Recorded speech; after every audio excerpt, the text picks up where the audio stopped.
I was exhausted beyond words.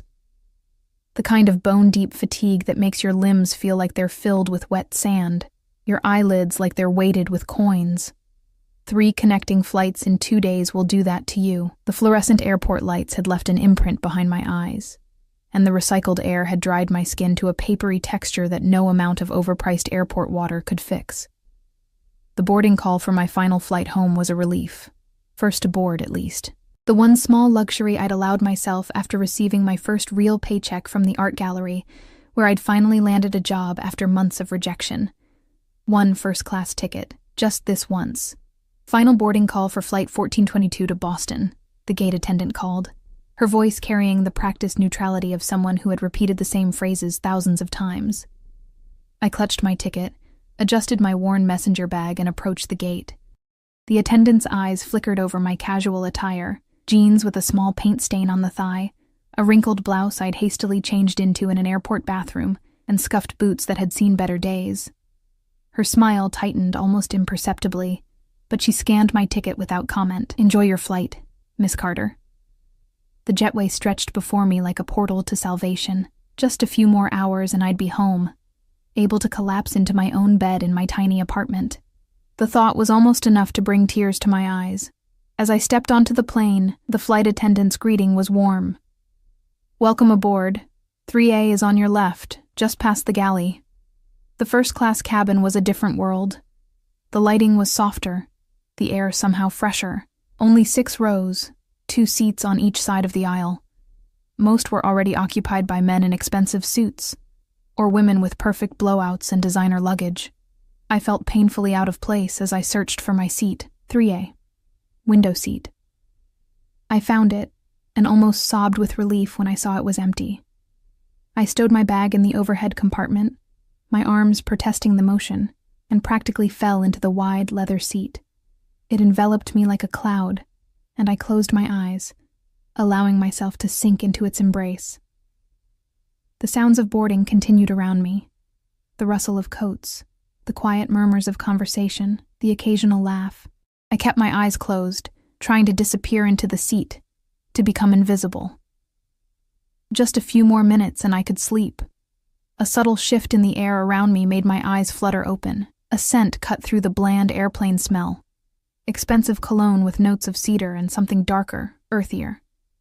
The type of scent that didn't come from a department store display. "Excuse me," a voice said, low and close to my ear. "I believe you're in my seat."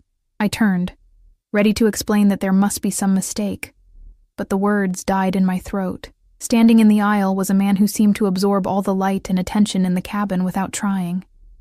Tall, broad-shouldered, in a suit that probably cost more than 3 months of my rent. The fabric draped perfectly over his frame, clearly custom-tailored. Dark hair swept back from a face that was all angles and shadows. High cheekbones, a strong jaw dusted with the perfect amount of stubble, and eyes so dark they appeared almost black in the cabin lighting. His presence radiated authority, but it was more than that. There was something dangerous about the way he held himself, something coiled and controlled beneath the veneer of sophistication. Behind him, slightly offset to his right, stood another man, shorter, wider, with watchful eyes that never seemed to stop moving, scanning the cabin in a continuous sweep. I fumbled for my ticket in my bag, my fingers suddenly clumsy. "I'm sorry, I have 3A. I pulled out the crumpled boarding pass and held it up, trying to keep my hand from trembling. The man didn't look at it. Instead, his gaze remained fixed on me, assessing, calculating. Then, to my surprise, his lips curved into a smile that never quite reached his eyes. He leaned closer, close enough that I caught another wave of that intoxicating scent. Close enough that I could see flecks of amber in his dark irises. "Don't move, darling," he murmured, his voice a caress that sent an involuntary shiver down my spine. "Stay exactly where you are." Before I could respond, he straightened and addressed the man behind him. "Marco, help the gentleman in 3B find another seat." The broader man, Marco, nodded once and moved away without question. The dark-eyed man slid into the aisle seat beside me with fluid grace, his shoulder brushing against mine in a way that felt deliberate. But I started, confusion making my thoughts fuzzy. This isn't right. If this is your seat, I should move. I insist, he said, his tone light but brooking no argument. He extended a hand toward me, and I noticed the heavy gold signet ring on his pinky finger, Luca Moretti. I hesitated before taking his hand. His skin was warm, his grip firm, but not crushing. Emma Carter. Emma. He said my name like he was tasting it. A pleasure.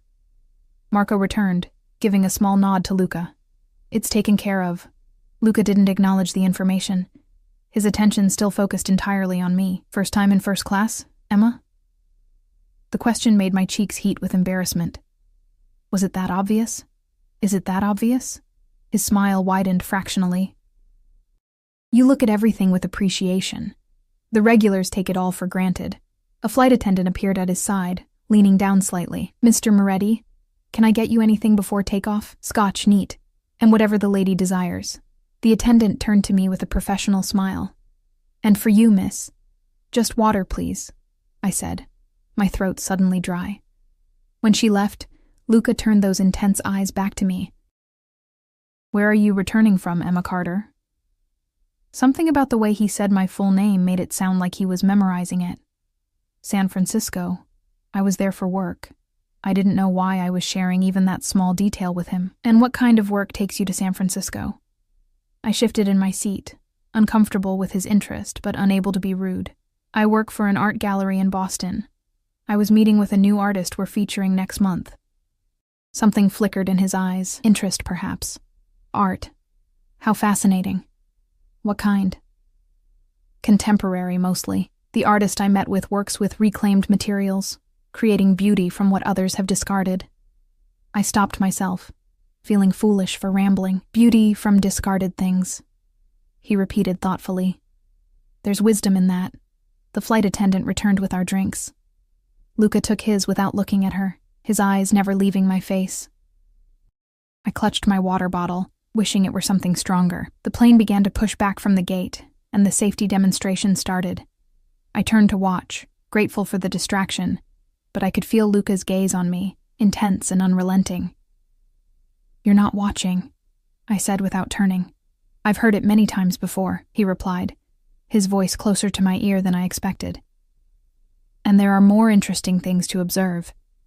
The plane taxied to the runway, the engines rumbling beneath us. I gripped the armrests as we accelerated, my body pressing back into the seat. Flying had always made me nervous, especially takeoffs and landings. A warm hand covered mine on the armrest. I looked down in surprise to see Luca's fingers over mine, the gold of his ring glinting in the light. Fear of flying? He asked. I nodded, too startled by the casual touch to speak.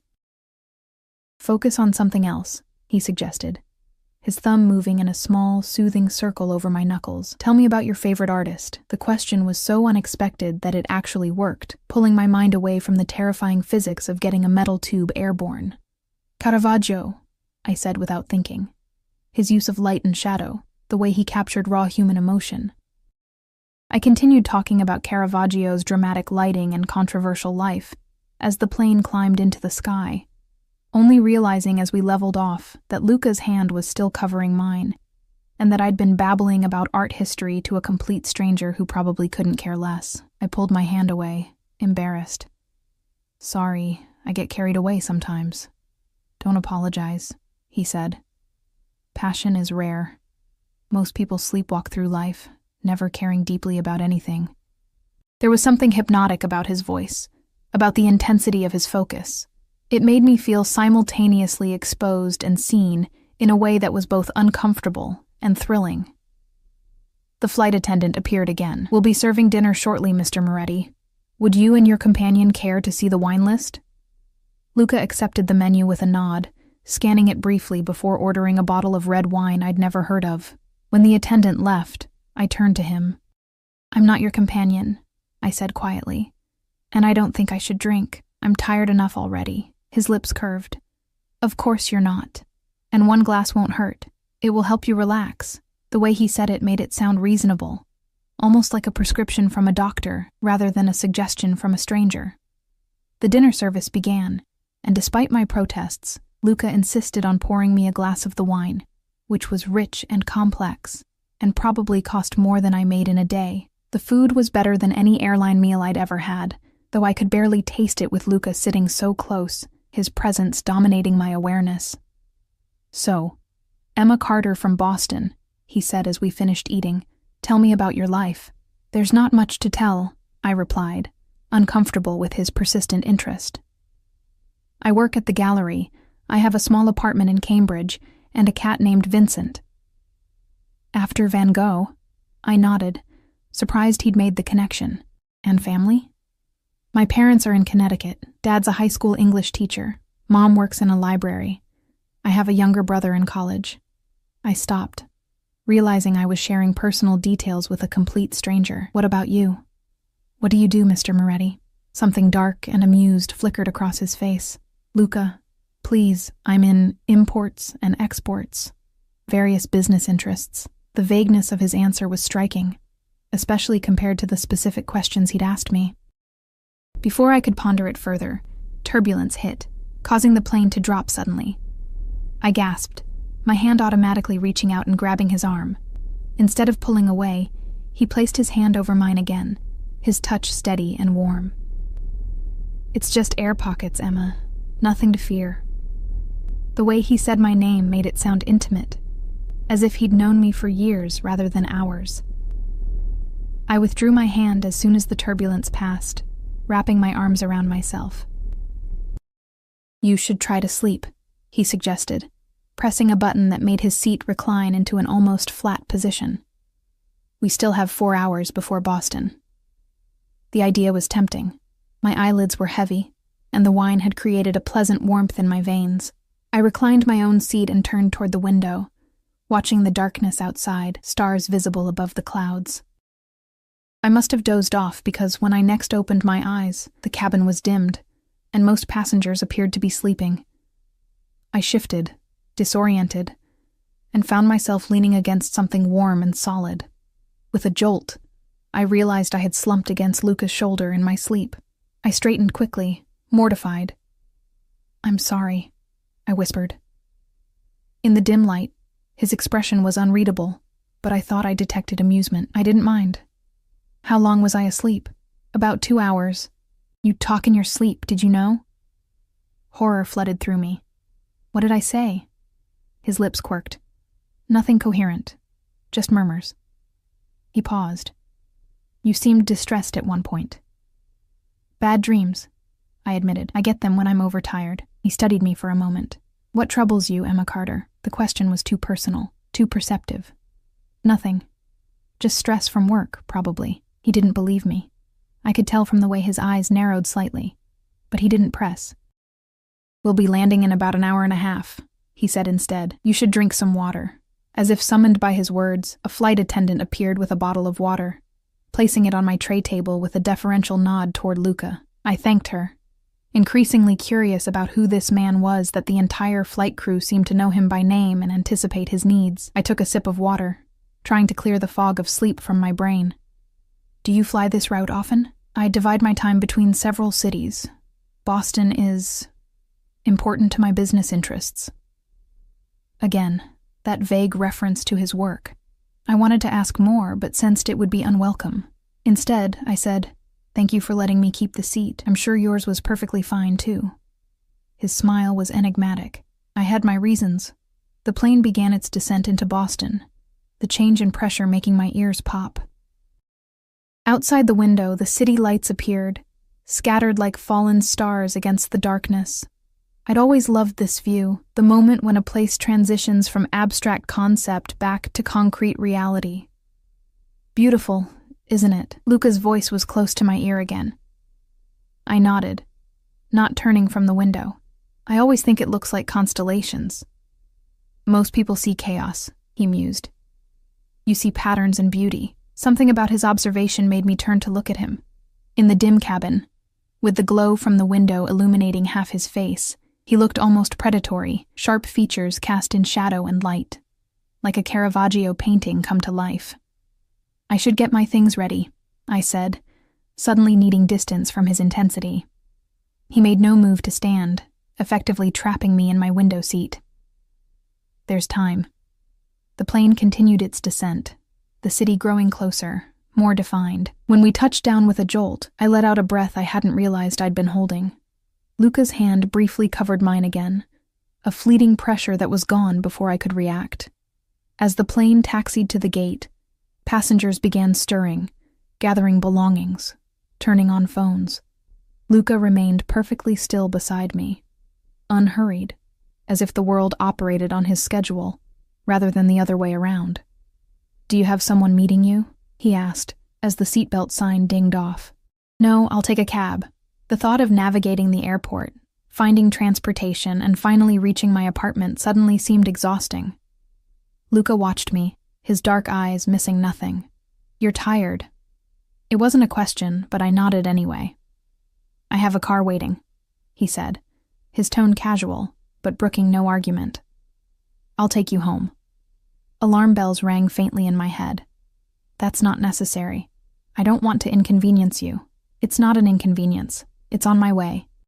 "You don't even know where I live." His smile was slow and knowing. "Cambridge, you said."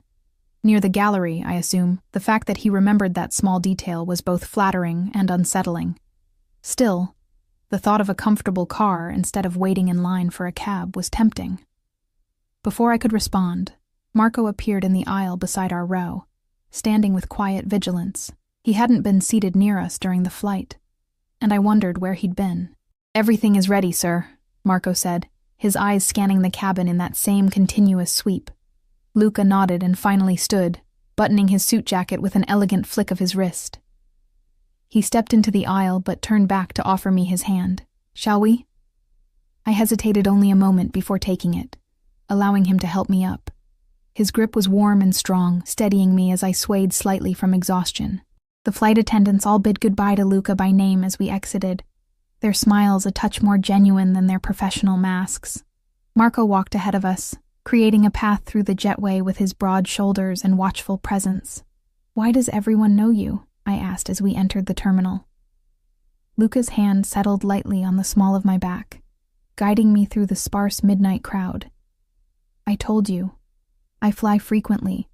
"It's more than that," I pressed, curiosity temporarily overriding my caution. His only response was a slight curve of his lips, neither confirming nor denying. Marco led us past the main terminal exits toward a side door marked Private Aviation. He held it open, and Luca guided me through with that same light pressure on my back. Outside, the crisp autumn air was a shock after hours in the climate-controlled cabin. A sleek black SUV with tinted windows waited just steps from the door.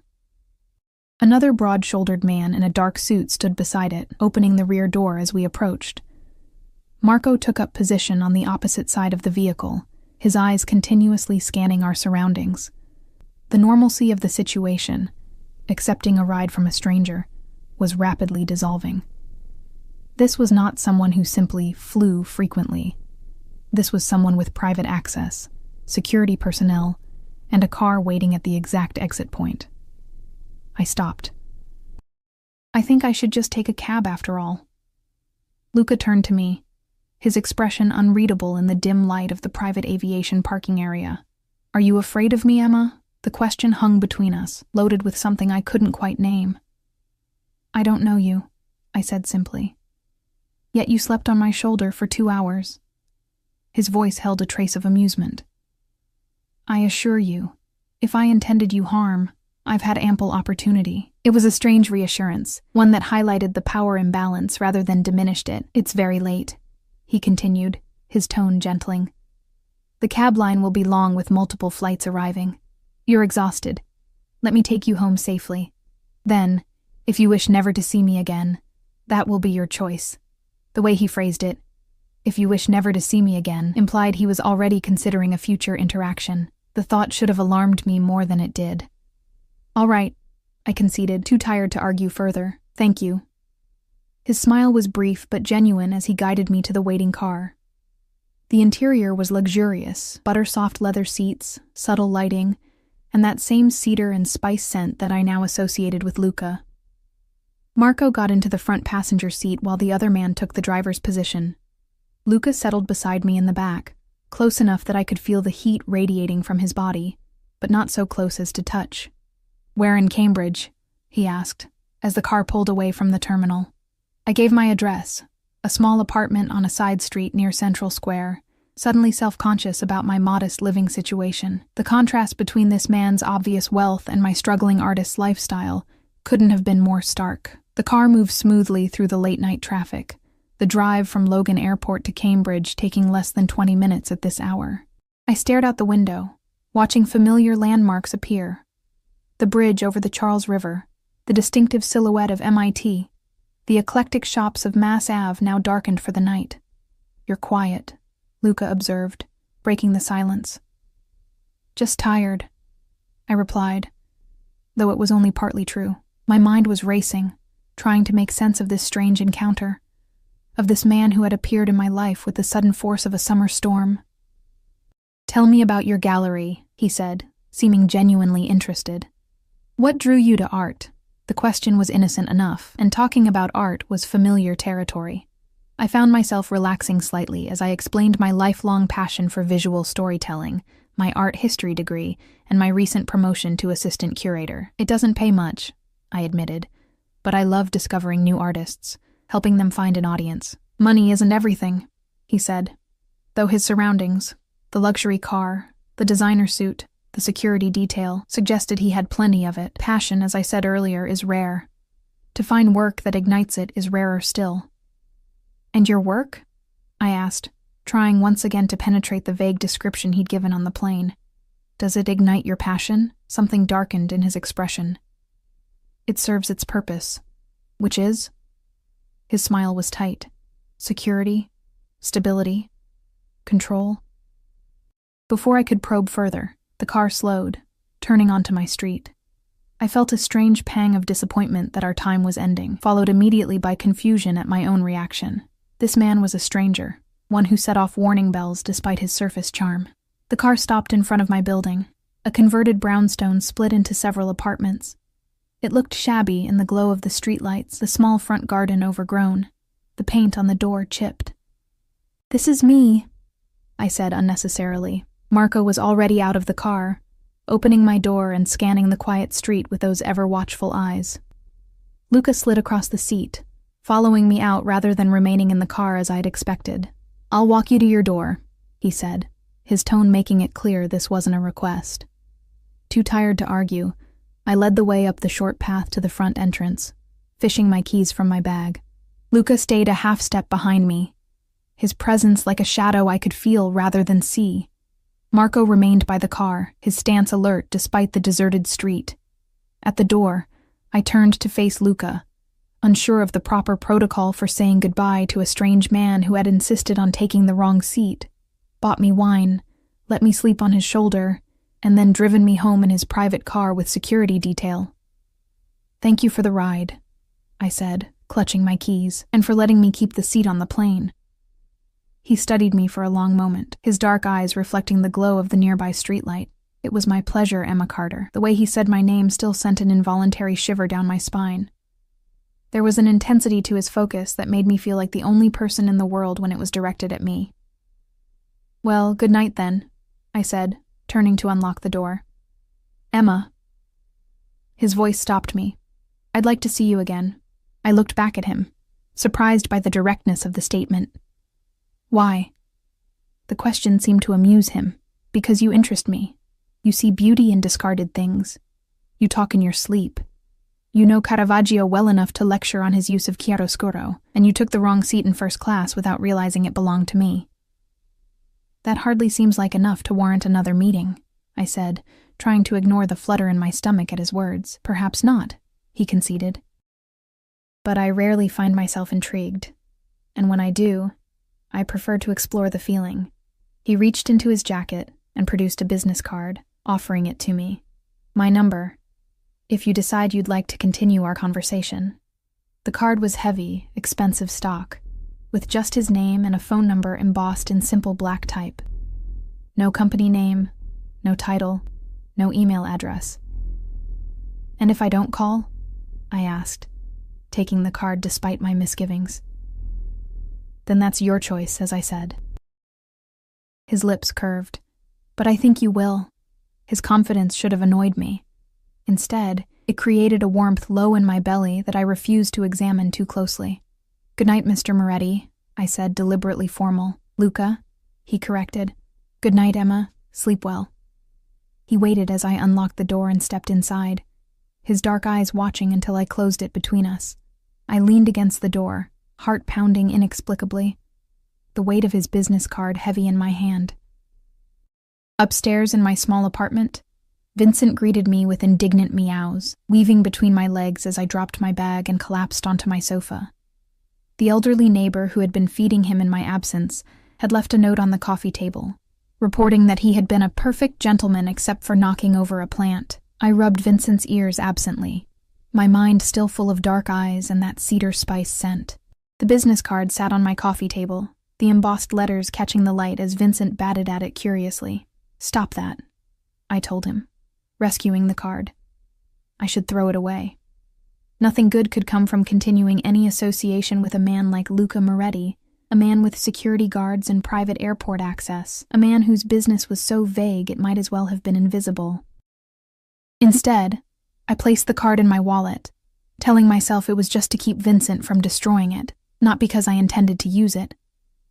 I slept fitfully that night, dreaming of dark eyes watching me from shadows, of gentle hands covering mine during turbulence, of a voice that caressed my name like it was something precious. I woke before my alarm, disoriented and unsettled, the memories of the strange flight and stranger ride home, mixing with the fragments of my dreams, until I wasn't sure what had actually happened and what I had imagined. The morning light streaming through my bedroom window grounded me back in reality. I had a cat to feed, plants to water, and a job to return to after a week away. Whatever brief intersection my life had had with Luca Moretti's was over.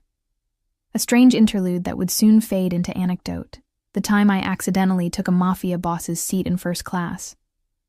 Because that's what he was, wasn't he? The security, the deference from the flight crew, the vague business interests, the signet ring. It all pointed to something illicit, something dangerous. The realization should have frightened me more than it did. I dressed carefully for work, selecting a sleek black dress that made me feel confident and capable, applying makeup with more care than usual. It had nothing to do with the possibility of running into a certain dark-eyed man, I told myself. Boston was a big city, the chances of accidentally crossing paths were minimal, and I certainly wasn't going to call him. The gallery was a converted warehouse space in Cambridge, all exposed brick and polished concrete floors, with track lighting that could be adjusted to highlight different works. Walking in felt like coming home after my week away. The familiar smell of paint and paper and the subtle scent of the lavender oil my boss used to clean the surfaces greeted me as I pushed open the heavy glass door. There she is. Our wandering curator returns. David, the gallery owner and my boss, emerged from his office with arms spread wide. He was a slight man in his 60s with wild gray hair and round glasses that gave him the look of a mad scientist rather than an art dealer. "Tell me you convinced Alicia Chen to let us show her installation." "I did," I confirmed, unable to keep the pride from my voice. "She's shipping the main pieces next week. I have the preliminary sketches to show you." "Magnificent." David clapped his hands together. "This calls for coffee. The good kind, not the sludge from the break room." As he bustled about, I settled at my desk in the corner of the main gallery space, organizing my notes from the San Francisco trip.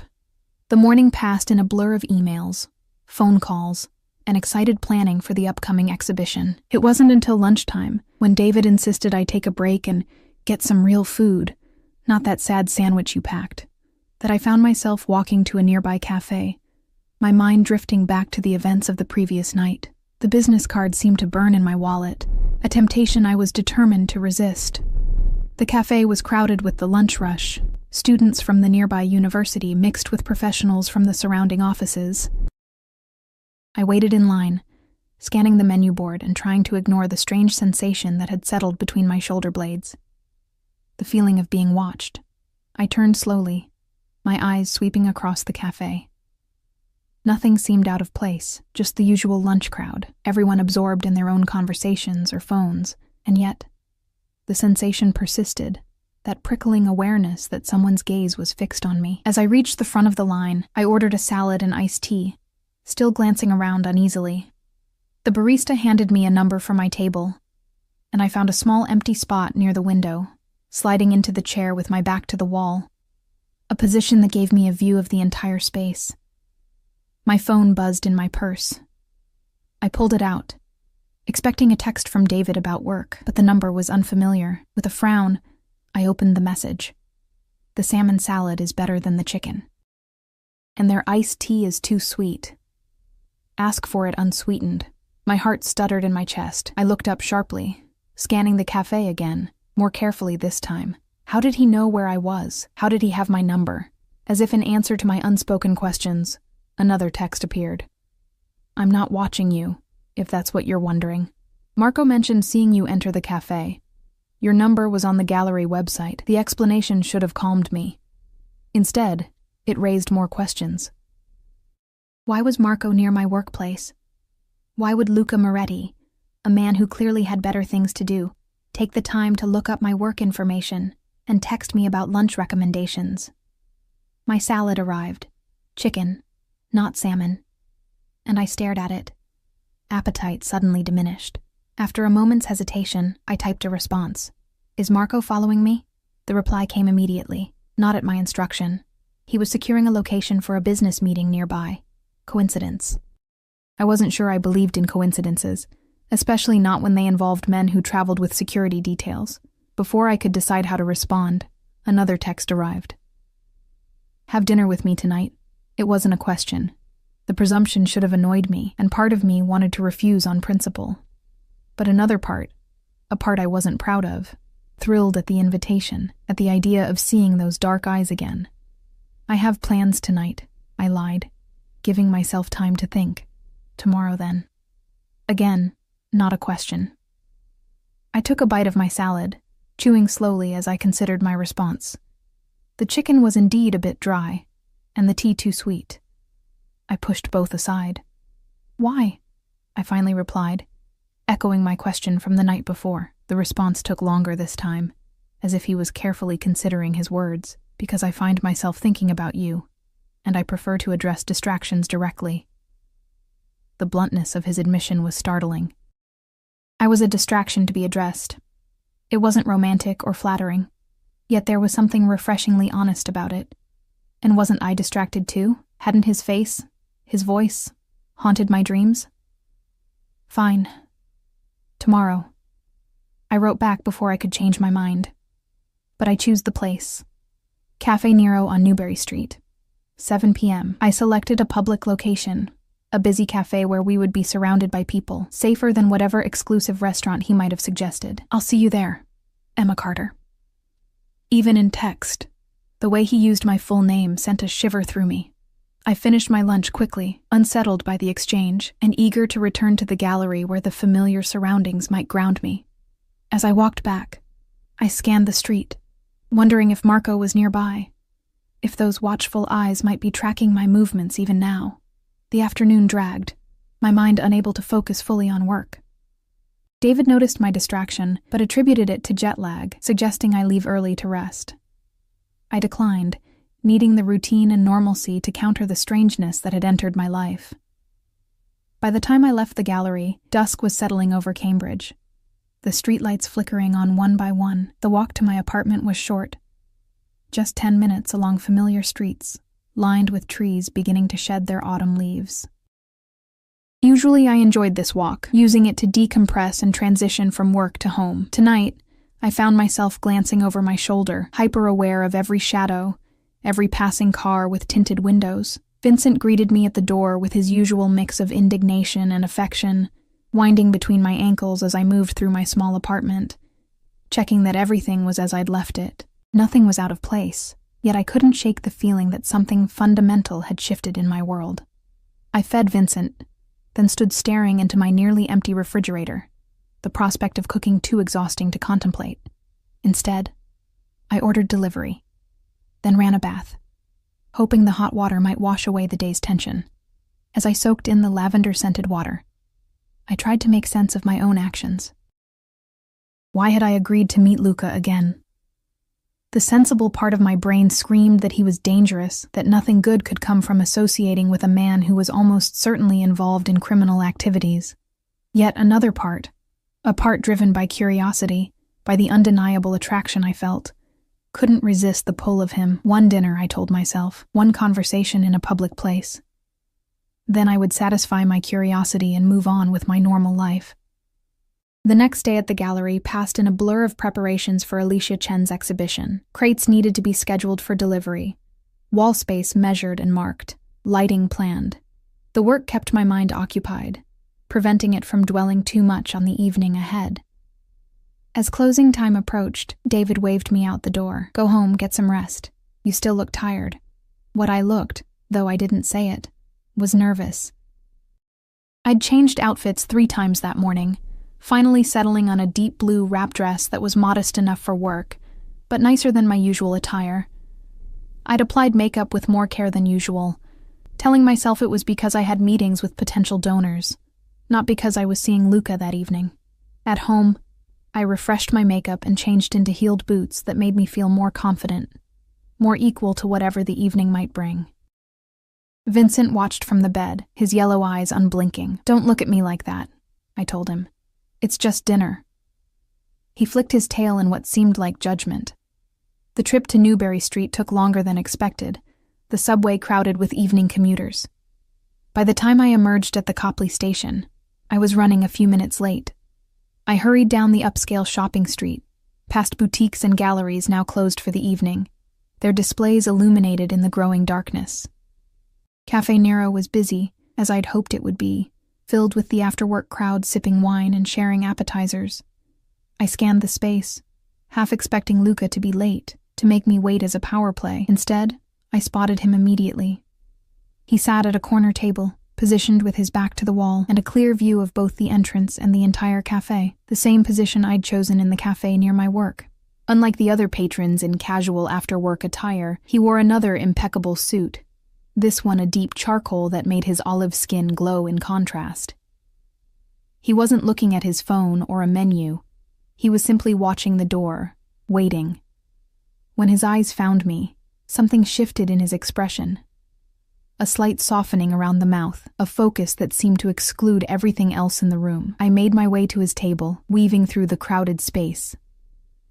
As I approached, he stood, an old-world courtesy that seemed at odds with the casual café setting. "Emma," he said, just my first name this time, but still with that same inflection that made it sound like more. "You look lovely." "Thank you," I replied, taking the seat across from him. "Have you been waiting long?" "Not at all." He sat after I did, signaling a server with a subtle gesture of his hand. I took the liberty of ordering a bottle of wine. "Unless you'd prefer something else," I glanced around, noting the absence of Marco or any obvious security. "No bodyguards tonight." A smile touched his lips. "They're nearby. I thought their presence might make you uncomfortable." The fact that they were still there, just hidden, was somehow more unsettling. "You didn't answer my question yesterday," I said, deciding to be direct. "Why is Marco watching my workplace?" Luca's expression remained impassive. "As I said, he was securing a location for a meeting. The fact that it was near your gallery was coincidental. You expect me to believe that?" "I expect you to accept it as the answer I'm willing to give," he replied, his tone mild, but with an underlying firmness that made it clear pushing would be futile. The server arrived with a bottle of red wine, presenting it to Luca with deference that suggested he was a regular, despite having chosen my selected location. Luca nodded his approval without examining the label, and the server poured 2 glasses before retreating. "You come here often?" I asked, surprised. "I have interests throughout Boston. I make it a point to be familiar with many establishments." Again, that vagueness about his business. I took a sip of the wine. It was excellent, rich and complex, with notes of dark fruit and something earthier. "What exactly are your business interests, Luca?" I asked, deciding to be direct. "Imports and exports is very broad." He studied me over the rim of his wineglass. "Various goods, luxury items primarily." "That's not really an answer. It's the one I'm giving." His tone remained conversational, but there was steel beneath it. "Now, tell me about your exhibition preparations. The artist from San Francisco. Chen, was it? The deliberate change of subject was obvious, but I allowed it, telling him about Alicia's work with reclaimed materials, her vision of transformation and rebirth through art. To my surprise, Luca listened with genuine interest, asking perceptive questions that revealed a deeper knowledge of art than I'd expected. "You know art," I observed after we'd ordered food, a margarita flatbread to share, at his suggestion. "I appreciate beauty," he replied, his eyes holding mine in a way that made it clear he wasn't just talking about paintings. "And I collect things that interest me." There was something possessive in the way he said it, something that made me think of how he'd insisted I stay in his seat on the plane, how he'd texted me about my lunch choices, how he'd appeared in my life with the sudden force of a storm and seemed disinclined to leave it. "Is that what I am?" I asked, my voice lower than I'd intended. "Something to collect?" His expression darkened, a flash of something dangerous crossing his features before it was masked again.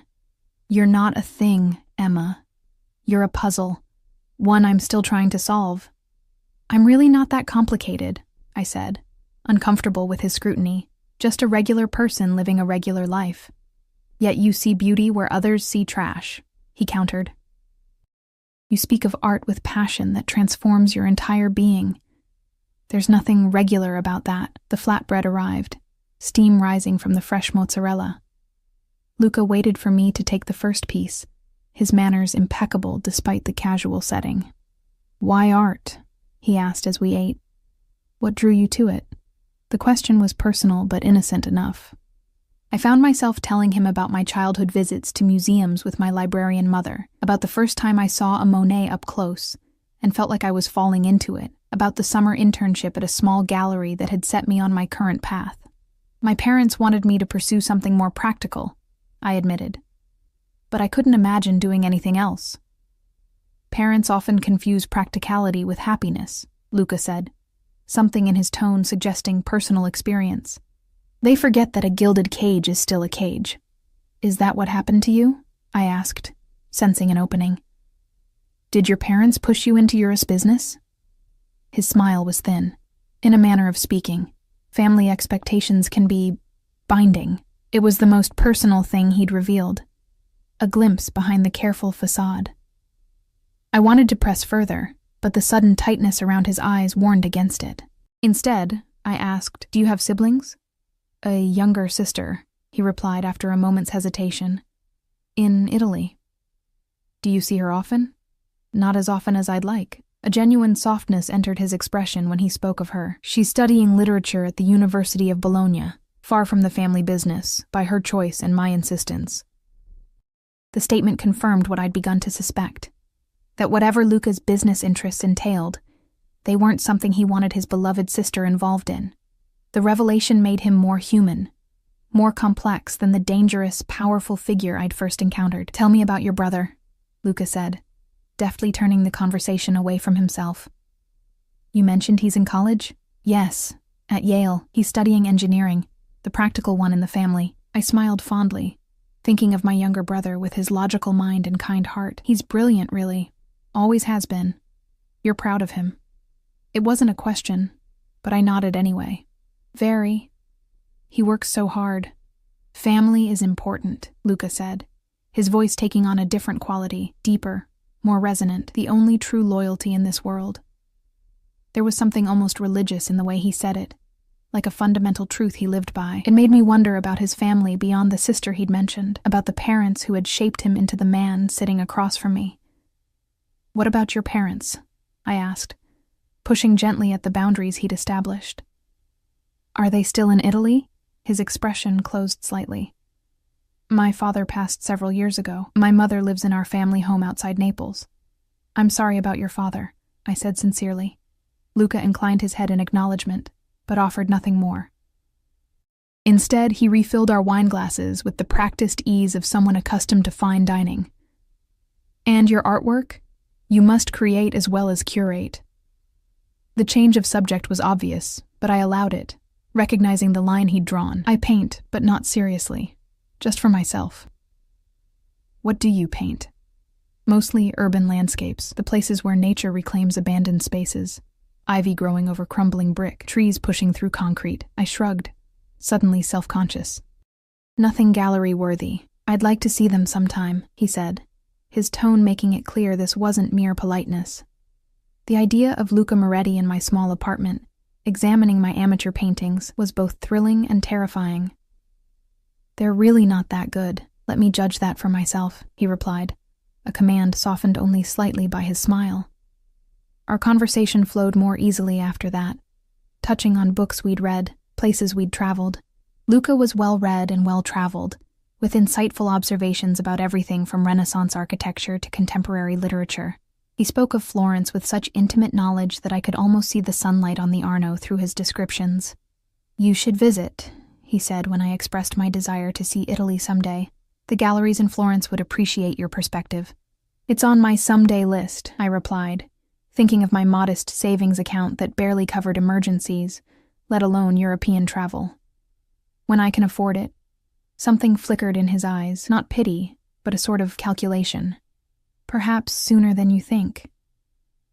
I didn't know what to make of that comment, and before I could question it, he changed the subject again, asking about my favorite exhibits at the Museum of Fine Arts. The conversation shifted to safer territory, the easy exchange of artistic opinions and experiences. As we finished our wine, I realized with surprise that 2 hours had passed. The cafe had emptied somewhat, the after-work crowd thinning to a few lingering couples and small groups. "I should probably head home," I said reluctantly. "I have an early meeting tomorrow," Luca nodded, signaling for the check with that same subtle gesture. When it arrived, he placed a credit card on the tray without even glancing at the total. "I can pay my share," I offered, reaching for my wallet. "Please don't insult me," he said, his tone light, but his eyes serious. I subsided, uncomfortable with his largesse, but recognizing that the amount was insignificant to him. When the server returned with his card, Luca added a cash tip that made the young man's eyes widen. "My car's outside," Luca said as we stood. "I'll take you home." "That's not necessary," I replied quickly. "I can take the tea." "It's late, Emma." He spoke my name with that same inflection that made it sound like a caress. "Let me see you home safely." The reasonable part of my brain whispered that getting into his car again would be crossing a line, moving from a casual public dinner to something more intimate. But the night had turned cold, and the thought of waiting for the subway, then walking the several blocks to my apartment, was decidedly unappealing. "All right," I conceded. "Thank you." Outside, the black SUV waited at the curb, Marco standing beside it with his ever-watchful eyes. He opened the rear door as we approached, nodding respectfully to Luca, and giving me a slight inclination of his head that might have been acknowledgement.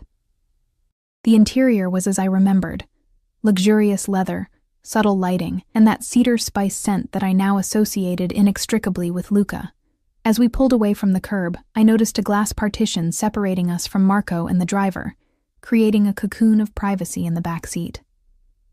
"You enjoyed yourself tonight," Luca said, a statement rather than a question. "I did," I admitted. "You're not what I expected." "What did you expect?" I hesitated, unsure how to articulate my preconceptions without offending him. "Someone less cultured, less interested in art and literature." A smile played at the corners of his mouth. "Because of my business interests?" "Because of your security detail and private airport access," I replied dryly. He laughed then, a genuine sound that transformed his face, softening the sharp angles and making him appear younger, almost carefree. "Fair enough. But culture and power have always been intertwined, Emma. The Medicis were bankers and politicians before they were patrons of the arts. And criminals," I added, testing the waters. His smile remained, though something shifted in his eyes. By some definitions, by others they were businessmen who understood how the world truly worked. The car turned onto my street, slowing as it approached my building. Unlike the previous night, the street wasn't deserted. A young couple walked hand in hand toward the corner, and lights glowed in several windows of neighboring buildings. Marco exited first when the car stopped, scanning the area before opening Luca's door. I reached for my own door handle, but Luca's hand covered mine, stopping me. "Allow him," he said quietly.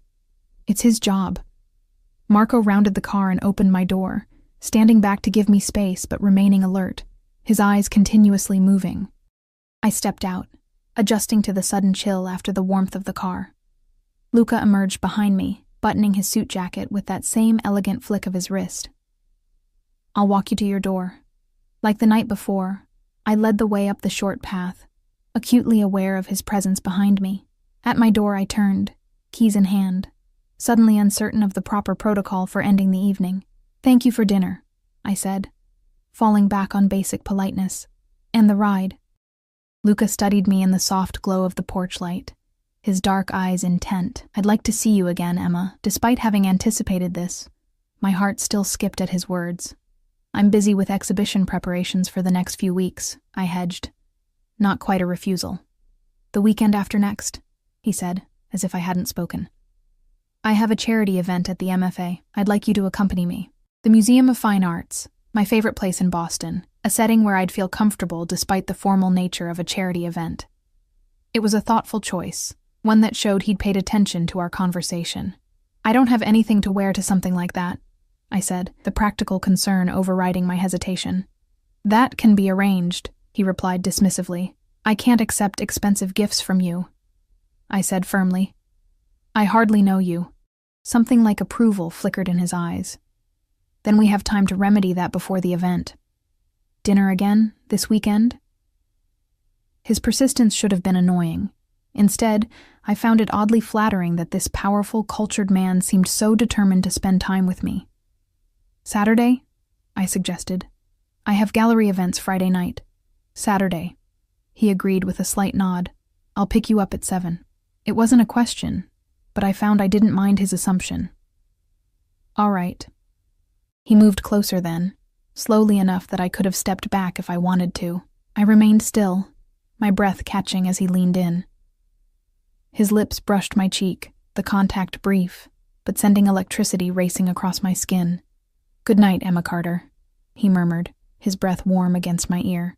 "Good night, Luca," I replied, my voice steadier than I felt. He waited as I unlocked the door and stepped inside, just as he had the night before. This time, I glanced back before closing it, catching a final glimpse of his tall figure illuminated in the porch light, his eyes still fixed on me with that same intense focus.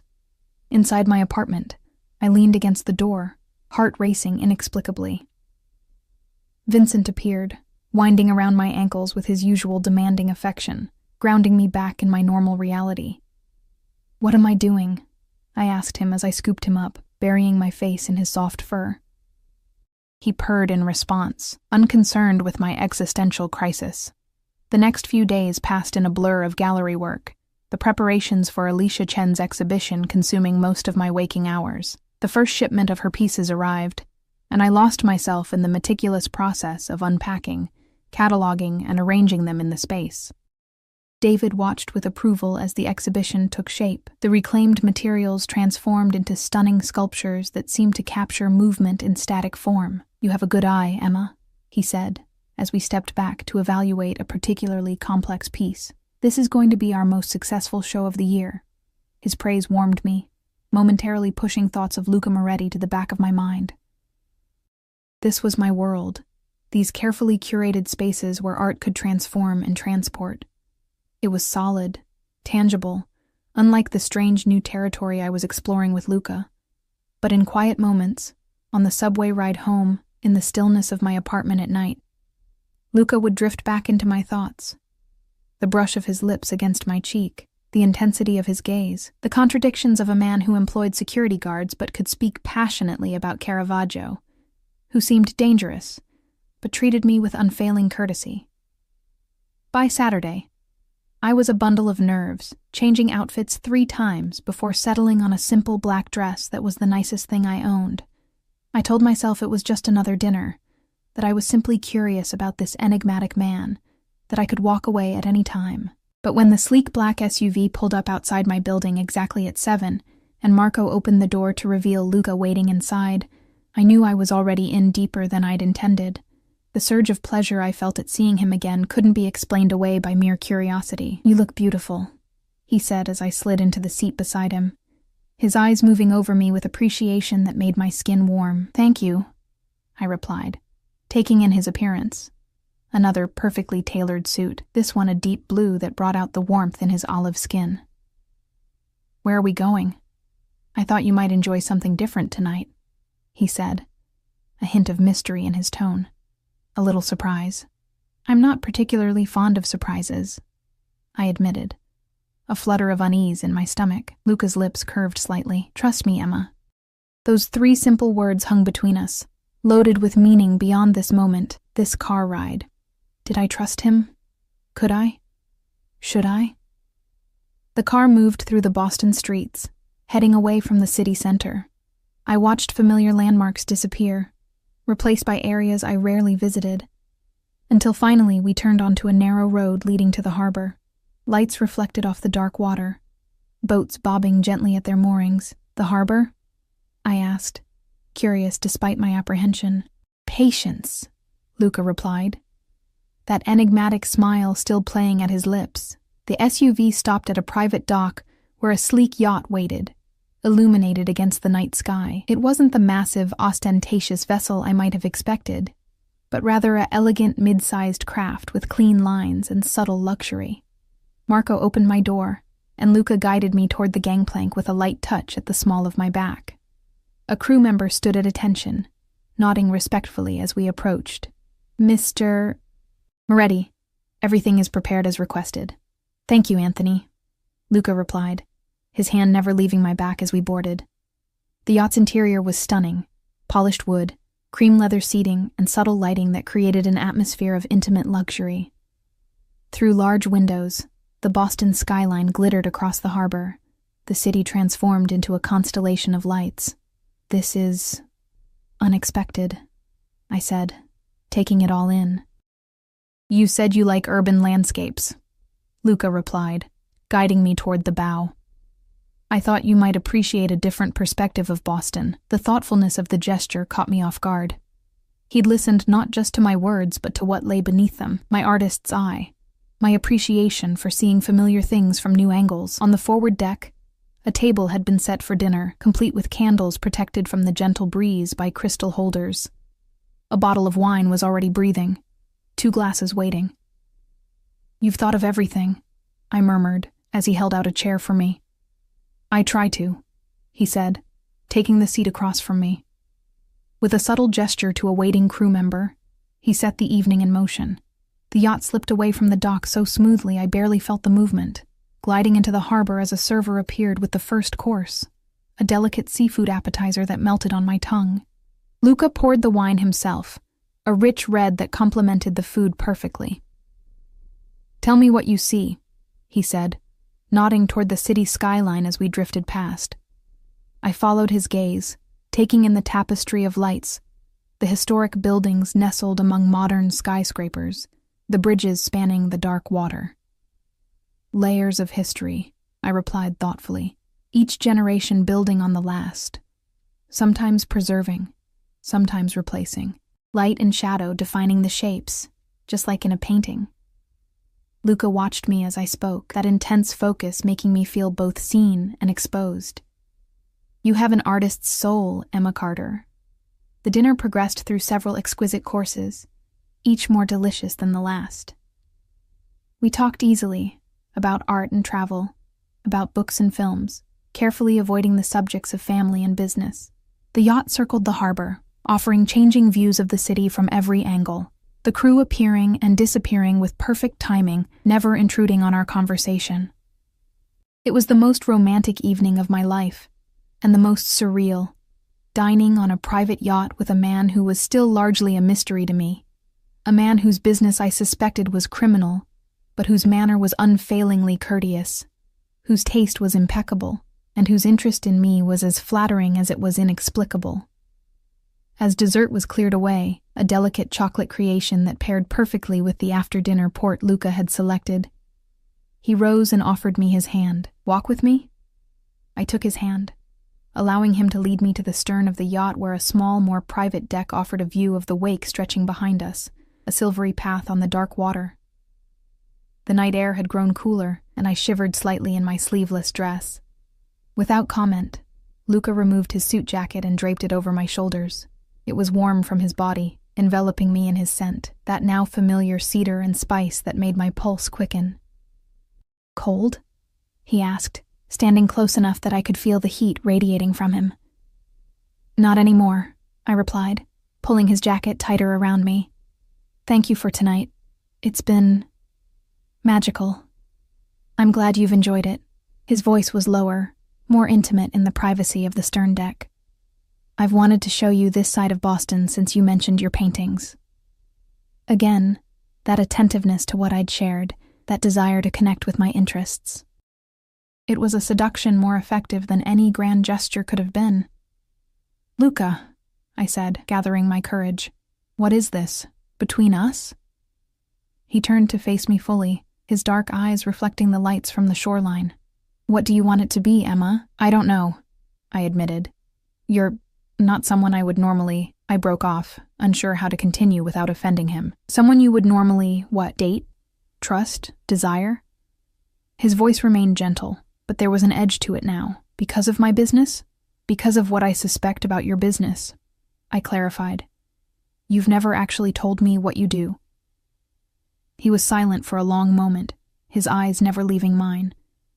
When he spoke, his voice was measured, careful. "My family has interests in real estate, shipping, and private equity. We've operated for 3 generations, building connections and influence. Some of our methods, especially in the beginning, were outside conventional legal frameworks." It was the most direct he'd been about his work, and though the words were carefully chosen, the implication was clear. "You're saying your family is in the Mafia," I stated plainly, needing to hear it spoken aloud. "That's an oversimplification," he replied, neither confirming nor denying. "The world isn't divided into neat categories of legal and illegal, Emma. There are gray areas, spaces between what's written in law books and how business actually functions, and you operate in those gray areas." "Sometimes," he acknowledged. "But my interests are primarily legitimate now. The family business is evolving, as all things must." I absorbed this, turning to look out at the water, gathering my thoughts. "Why me, Luca? You could have anyone. Someone from your world. Someone who understands those gray areas better than I ever could." His hand came to rest lightly on the small of my back, his presence solid and warm beside me. "Because you see beauty in discarded things. Because you understand transformation. Because when you talk about art, you come alive in a way that most people never do about anything." He turned me gently to face him, his hands settling at my waist. "And because from the moment you took my seat and looked up at me with those defiant, exhausted eyes, I haven't been able to think about anything else." The raw honesty in his voice made my breath catch. Before I could respond, he continued, his grip tightening slightly. "I should warn you, Emma. I'm not a man who gives up easily once I've decided I want something, or someone." There was possession in his tone, a hint of the danger I'd sensed from the beginning. I should have been frightened, should have pulled away and ended this strange connection before it went any further. Instead, I found myself leaning closer, drawn to the intensity of his focus, to the heat of his body so near mine. "And what if I don't want to be wanted?" I challenged, my voice barely above a whisper. His smile was slow, knowing. "Then say the word, and I'll have Marco take you home. You won't see me again." The choice was mine, clearly, explicitly mine. I could walk away now, return to my normal life of gallery openings and modest ambitions. Or I could step into Luca's world, with all its luxury and danger, its shadows and complexities. "And if I do want to be wanted?" I asked, my heart racing. In answer, Luca's hand came up to cup my face, his thumb tracing the line of my cheekbone with surprising gentleness. "Then know that I want all of you, Emma. Not just for tonight. Not just for the charity event. I want to know every layer, every shadow and light.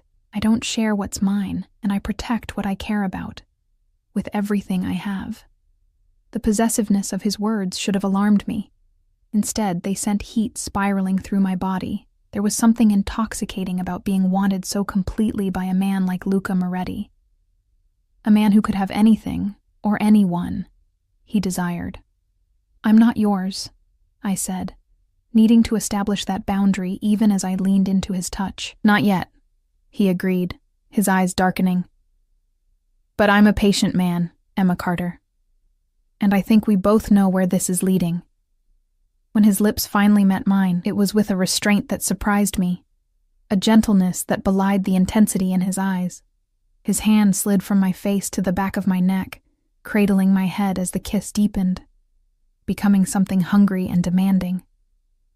I responded with an eagerness that shocked me, my hands gripping the front of his shirt, pulling him closer. All the tension that had been building between us since that first moment on the plane seemed to ignite, transforming into a heat that left me breathless. When we finally broke apart, Luca's breathing was as uneven as mine. His composure fractured for the first time since I'd met him. His eyes had gone almost black, his hands still holding me close against him. "Tell me to stop," he said, his voice rough with desire. "If that's what you want." But it wasn't what I wanted. Despite all the warning bells, despite the rational part of my brain listing all the reasons this was a terrible idea, I wanted Luca Moretti with an intensity that frightened me. "Don't stop," I whispered, and watched something primal flash in his eyes before his mouth claimed mine again. 6 months later, I stood in the gallery surrounded by Alicia Chen's transformed objects, watching as Boston's art community circulated through the space, champagne glasses in hand. The exhibition had been a triumph, selling out almost completely on opening night, bringing attention to both Alicia's work and our small gallery. "There you are." A familiar voice in my ear made me smile before I even turned.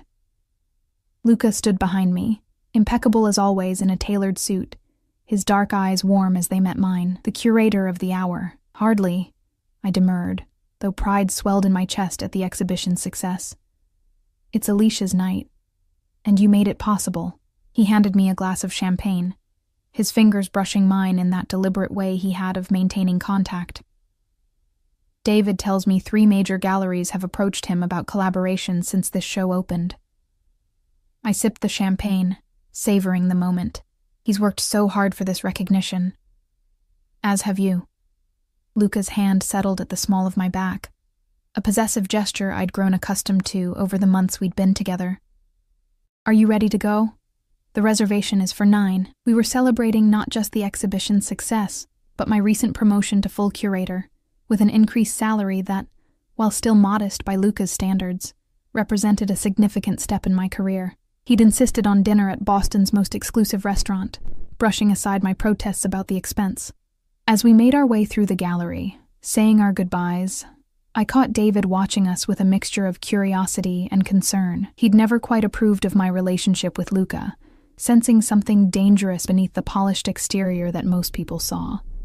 But he'd grown to respect Luca's genuine appreciation for art and his unfailing support of my career.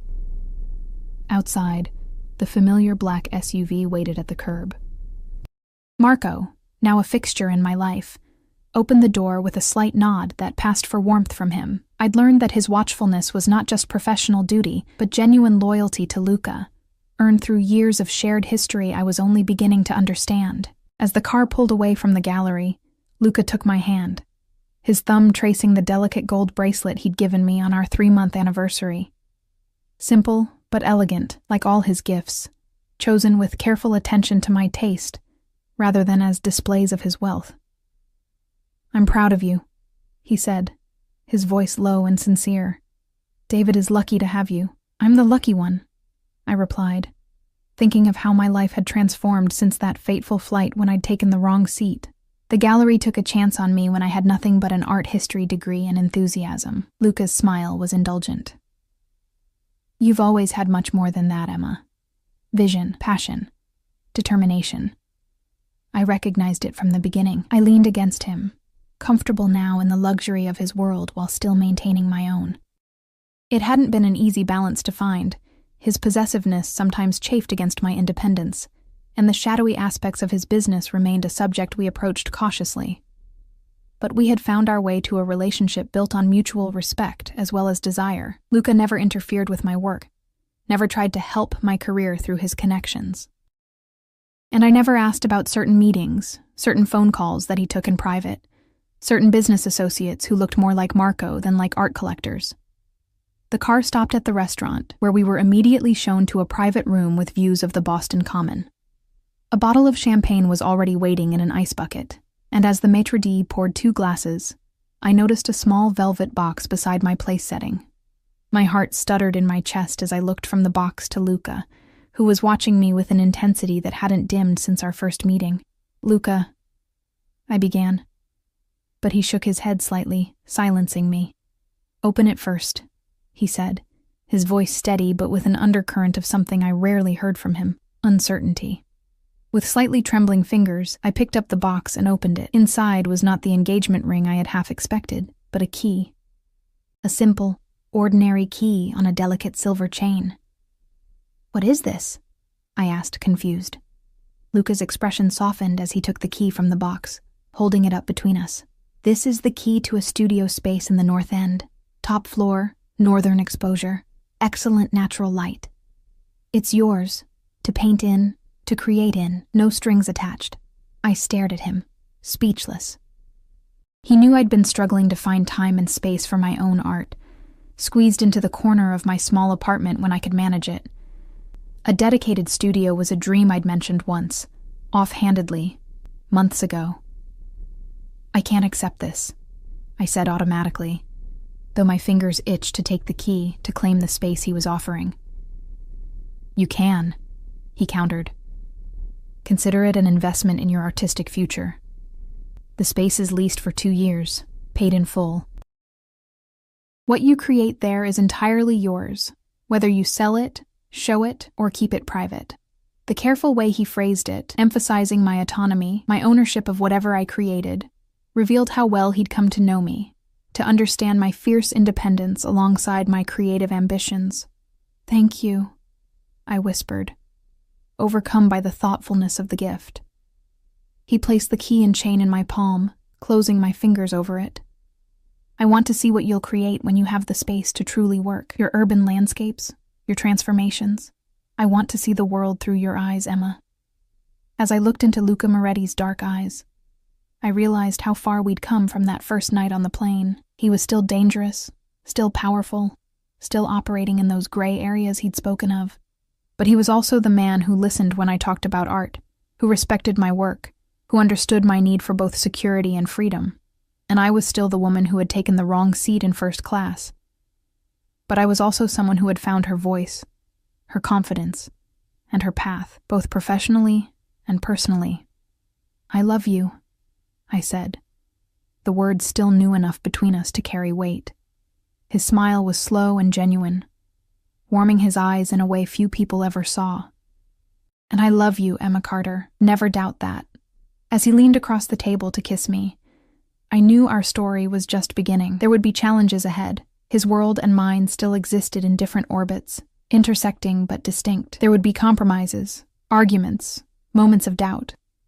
But as Luca's lips met mine, I was certain of one thing: taking the wrong seat that night had led me exactly where I was meant to be.